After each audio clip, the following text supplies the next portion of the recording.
Awesome. Every time I see her, like, she's fabulous. You can see, look at her. She's like a model just walking up here. She also serves the community. So I just want to also make that point that she's always out there doing great work. And I actually just found out that she actually has her own book and publishing company. How fabulous is that? 8 books. She wrote 8 books. That deserves a round of applause. We have, and a video game. Wow, so we have talent in our community. So it's very important for us to develop and show the talent that we have. Not only are we community leaders, we're out here just building businesses and just doing things to empower the community. So I'm going to go ahead with no further ado. Do you need to hold this? I should put this down. Maybe you want to, whatever makes it better for you? Okay, so let's give a thunderous round of applause for the dynamic, fabulous Miss Kamala Millwood. And she's going to bless us with some powerful reading. Good morning. Good afternoon, everybody. How are you?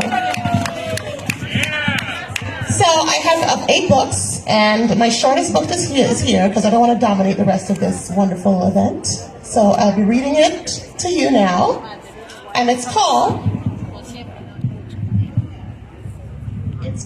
Peach the Duck. So I have 5 minutes to read this book, and it's a 12-minute book, so I'm going to do my best. Okay, sounds good. Thank you. There is a little duck named Peach. Her mom and dad gave her that name because she was born with a little peach birthmark on her right arm. Peach is a smart, beautiful, fun-loving, tiny little duck. Sometimes she listened to her parents, and sometimes she would not. Do all the kids listen to their parents? Yeah. Okay, sounds like it's the truth.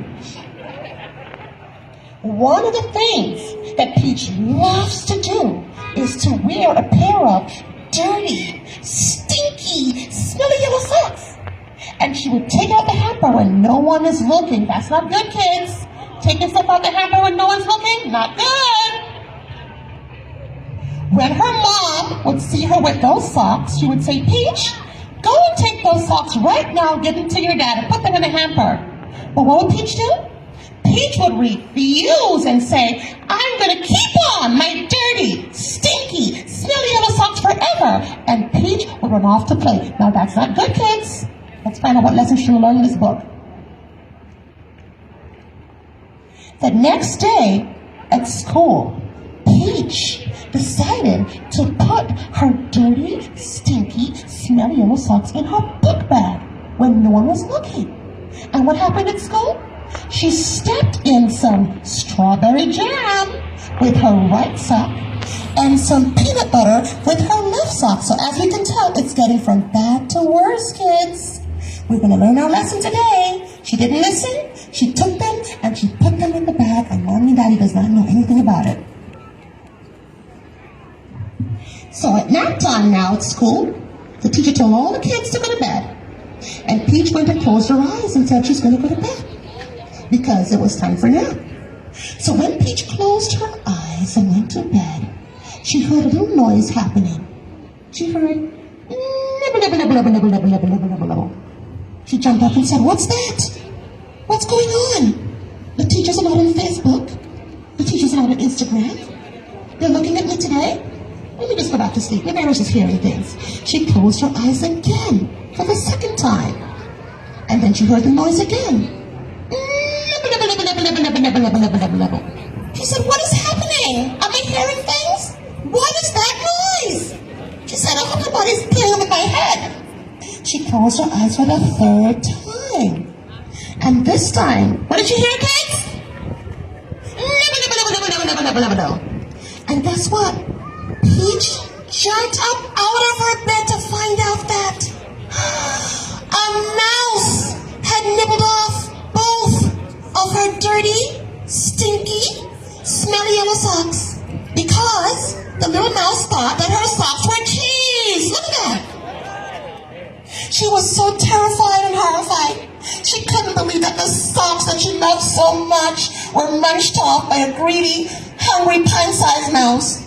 She cried and screamed so much that she woke up all the other ducks at school. Her teacher raced over to her and said, what happened? And the teacher was told what happened, and the teacher went and called her mom. Her mom left work right away, jumped into an Uber, and said, oh, I need to get to my daughter right away so that she's okay.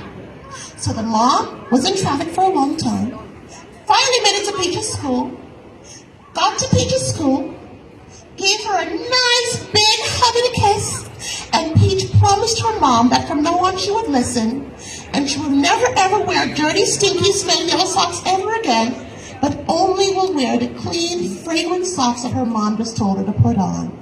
Very good, boys and girls. You liked it? Give yourselves a clap. Good job. 5 minutes on the dot, like I promised you. And I never looked once when I did it, maybe twice. So the lesson is, boys and girls, always listen to your parents. Prevention is better than cure, okay? We have a rat issue going on in New York right now, so let's not continue to encourage it. If your socks are stinky, don't sneak them and wear them. If you have a garbage outside, put it in tin cans, okay? Very good. Who's next?